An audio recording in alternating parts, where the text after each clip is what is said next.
Margaret Preston, president of Power Over Parkinson's, and today, in conjunction with our Profile series, we have James Vidrine, regional director at Fox Rehabilitation. James, thanks so much for being with us today. Yeah, thank you, Margaret. Thanks for having me. Yeah, this is fantastic. I think our community would love to know a little bit more about Fox Rehabilitation and the resources that are available to them in our area. We'll tell our listeners a little bit about your background and what your role encompasses at Fox Rehabilitation. Yeah, so I'll kind of start from the beginning. I was born and raised in South Louisiana. I graduated from LSU, Louisiana State University, with a major in kinesiology. And from there, I went to physical therapy school in St. Augustine, Florida, where I met my lovely wife, Haley. From there, we traveled around a little bit as traveling physical therapists. We worked up in DC. We traveled out to California and worked there for a little bit, and then moved to Virginia, where she's from, and started working for Fox. So this was back in 2017. We both started with our Virginia Beach team, and we're treating down there.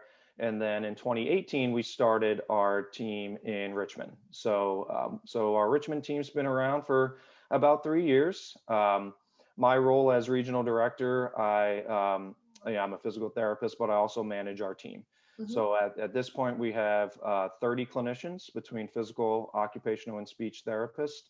And we service folks out in the community. So we see people in their homes to provide therapy services, and also in senior living communities. So your independent living, assisted living, memory care communities. Great. Oh, well, let's elaborate on that a little bit more. Tell us what services would be offered to people with Parkinson's specifically. Yeah, of course. So I'll start with physical therapy. So to kind of dive in, what does a physical therapist do? And out of the three disciplines, I think physical therapy is the most well-known, the most understood. We're working on things such as gait training, strengthening, balance training, endurance training, working on transfers, things of that nature.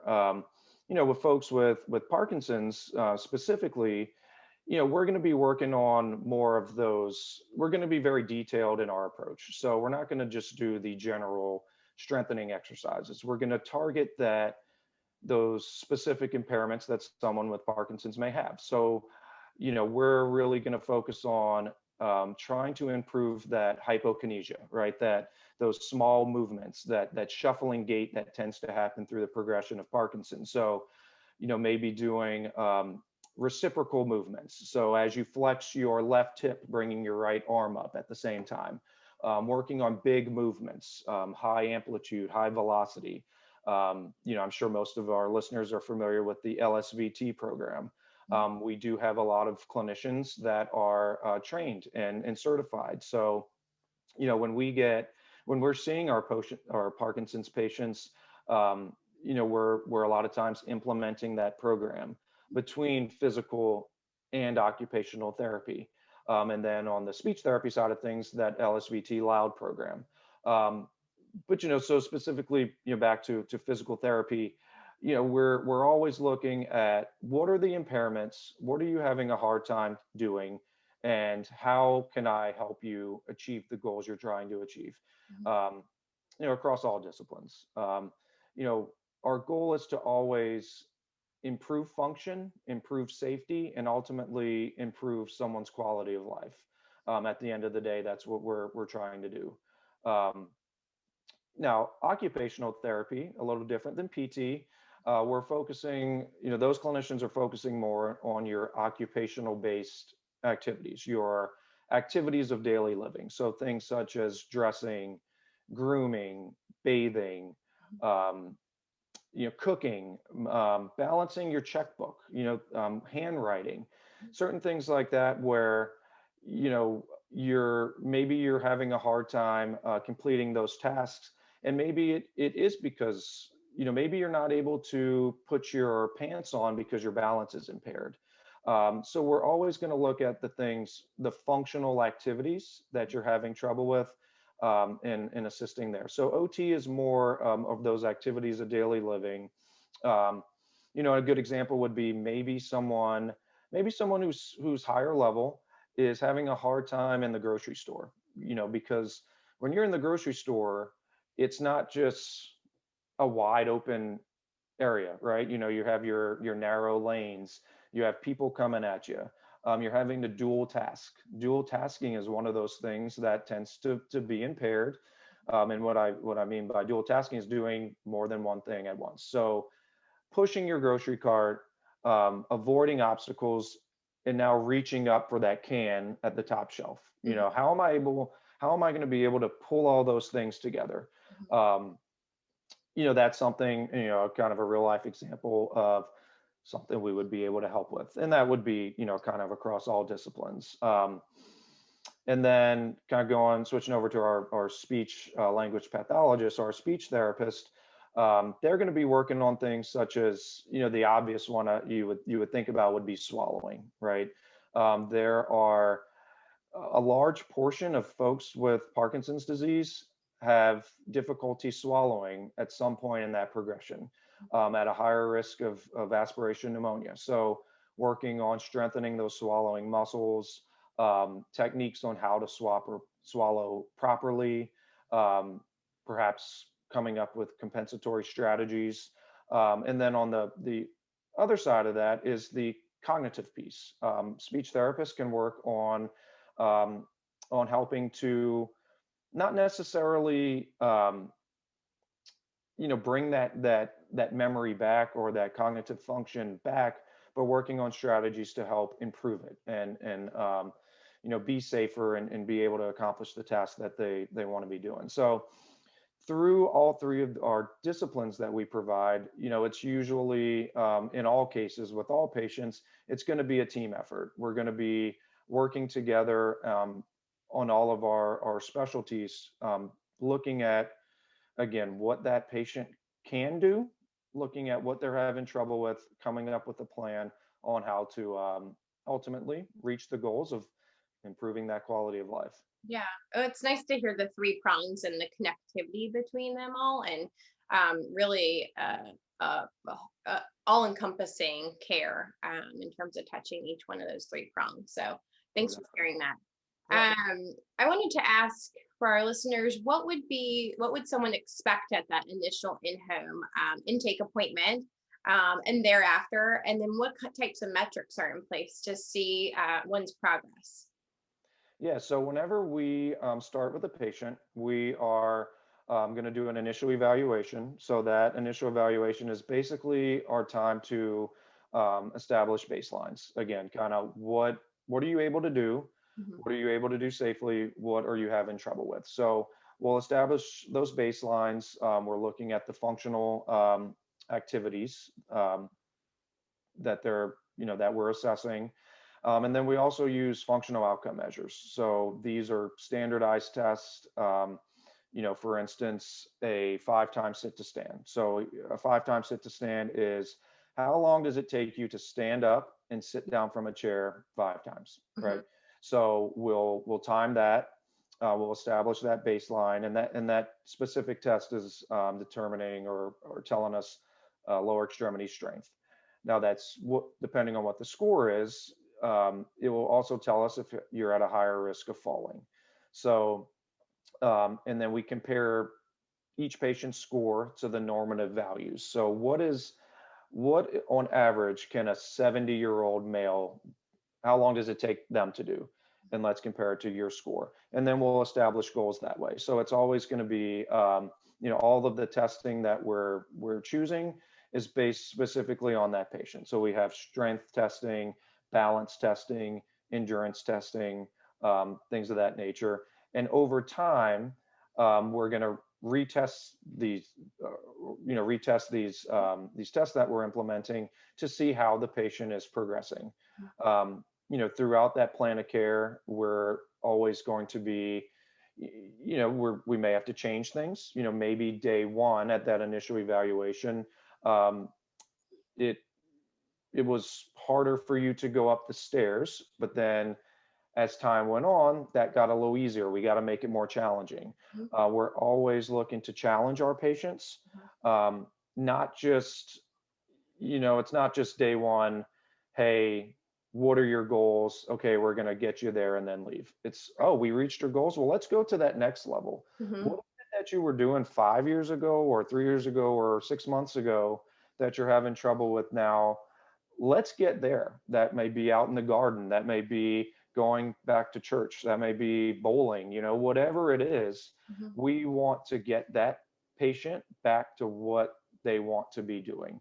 Hmm. Um, as an outpatient provider, we have the flexibility to see our patients for as long as we really need to get them back to where they want to be. Now, of course, that needs to be skilled care, but with specific to Parkinson's, as we know, people's functional levels will wax and wane.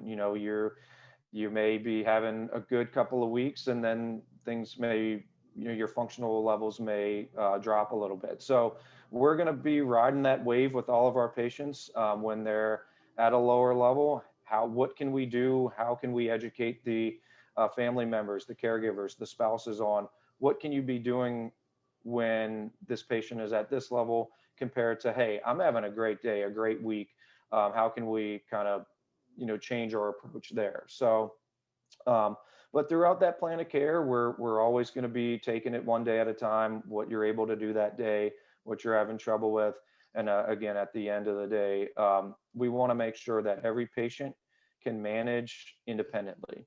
Hmm. Now, that may look different for a lot of folks. That may be, again, independently may mean having somebody there to cue and assist when needed, but taking all of those pieces and making sure that that person is able to do the things they want to do safely and manage it on their own. Hmm.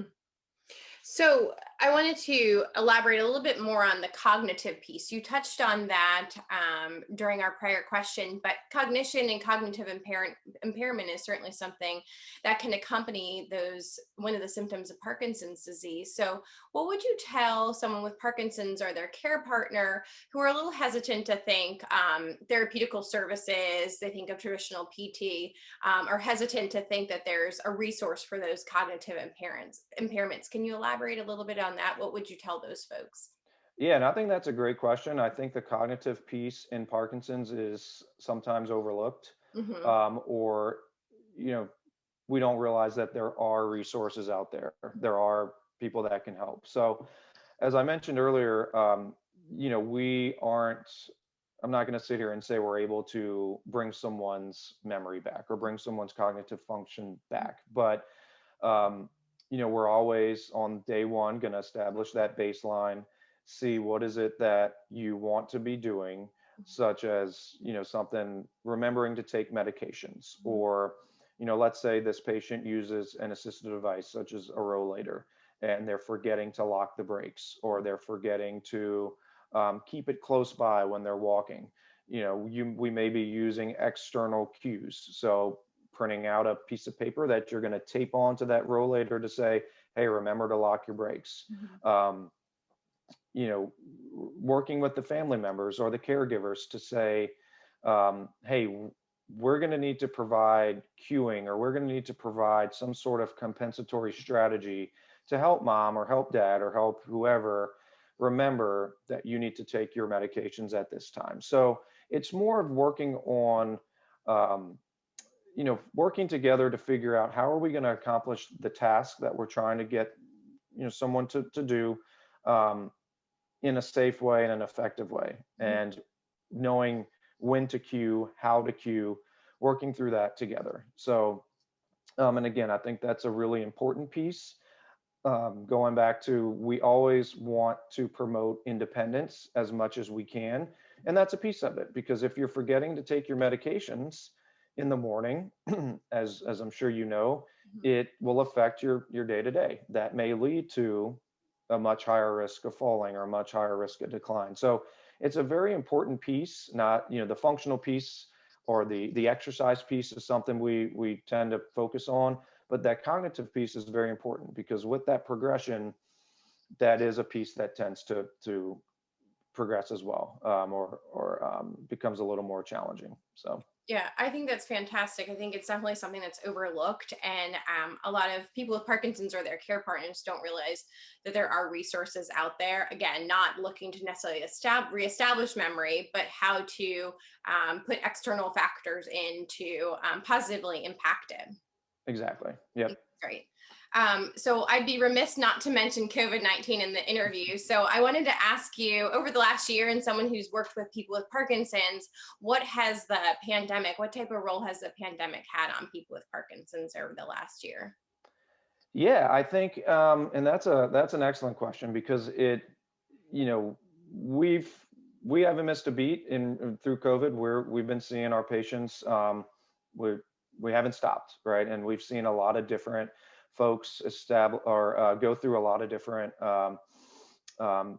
situations. I think specifically to Parkinson's, folks that had some sort of resource out there, whether it was a maybe you were going to your Rocksteady boxing gym, or maybe you were going to your local health club and you were exercising. Of course, we all know how important exercise is. It's one of the most important things, and I think with COVID, with things shutting down, it got people out of their rhythm. It got people that weren't able to go to their local gym. Well, hey, how am I supposed to exercise now? So one thing that we were fortunately able to bring is showing people, well, you can exercise at home using your pieces of equipment at home. It doesn't need to be weights. It doesn't have to be fancy equipment. You can use canned goods. You can use a gallon of milk. You can use whatever Mhm. to challenge yourself. Do it safely, Mhm. but keep up with your exercise routine. So my mom was actually diagnosed with Parkinson's last August, Mhm. and having to go through that with her. Fortunately, she was able to get into an LSVT program, and now has those exercises to do at home, has her home exercise program, can still go outside and walk around the neighborhood. But that was the biggest thing that I emphasized to her. Hey, you have to do this. Now, granted, it was a new diagnosis, and we went through those challenges, but for anyone, whether you've been diagnosed 10 years ago, 20 years ago, 1 month ago, keeping up with that exercise routine, no matter what, is so important. And, talked about good days and bad days, kind of knowing, okay, I'm having a bad day. Maybe I need to do my exercises seated today as opposed to standing, or, whatever it is. But COVID's been a big challenge. I don't need to elaborate on that, but figuring out a way to make sure you're continuing with your program, your exercise program, um, and recognizing you can do it at home. You can do it. You can go for a walk outside, but staying consistent is very important. So I guess to kind of summarize, my next question was related to what would you tell folks specifically who are hesitant to getting outside and doing physical activity? Maybe they're no longer going to their health club or their rock steady boxing. Well, how would you want to summarize that in terms of what advice you would give those folks who are still a little hesitant? It sounds like you can modify things and do things at home, but if you want to elaborate on that, go ahead. Yeah, I think if you're struggling to figure out, okay, you're telling me I can do things at home, but I really don't know what, or I really need some guidance because, maybe you looked at some YouTube videos or you talked to a friend, but you don't feel comfortable, you don't feel safe. First thing I would do is talk to your doctor. I would never want anyone to just try things that weren't safe, but talk to your doctor, and make sure perhaps physical therapy, having a therapist come out to at least see you and establish a program would be a good start. And as things start to open up, I think trying to get back to something you're comfortable with. Right now it's tough to say because if you're not comfortable going to what you were doing beforehand, then by all means, I'm not saying to do that, but it's finding something you're comfortable with. I mean, to me, one of the biggest things that you can always do is go for a walk. Go, and if you live in a busy area or don't have a neighborhood, uh, to walk around, maybe try to get out there. A very simple exercise to do that you can do at home is just standing up from a chair and then sitting right back down. Now, Mhm. this is general, maybe that's tough for somebody. So maybe that's not a realistic exercise, but um, just doing things that are challenging enough for you, but staying moving, sitting down, marching picking your knees up, something like that. Just staying moving is so important. But you always want to have the guidance of a healthcare professional. So starting with your physician. Again, we as therapists are always happy to help, and but having a plan, um, and making sure again that each day you're doing something. It's so important. I think what you said is spot on. I think a lot of times people think exercises, I have to be at a gym and I have to be on some sort of fancy equipment. But what you said, I think, is so important. And it's a great reminder to our listeners that it's as easy as going for a walk or standing up and sitting down. It doesn't have to be fancy, but it's movement. So I think Right. what you said was a great reminder. Yeah, and I tell my mom, if it's raining outside, go up and down the stairs 10 times. That'll get your heart rate Right. up. That'll get you sweating a little bit. So, um, like I mentioned, we go into to people's homes. We don't have a ton of fancy equipment. I go in with ankle weights, a foam pad, some TheraBand, resistance bands, and we make it work. And I can promise you, I'm challenging every patient, I see. And so like you said, it doesn't need to be fancy equipment. It doesn't need to be a gym. Um, I'm looking forward to instructing a class in a couple of weeks to show folks how you can do that at home using whatever it is you have. So That's that's great. uh that's the fun part of our job. So to tie a ribbon around the COVID questions, and then we'll be done with that. What types of precautions is Fox Rehabilitation taking to ensure the safety of both themselves and the people they go to visit within the homes? Yeah, so of course from day one we've been following all of the CDC guidelines, wearing our masks. We wear face shields.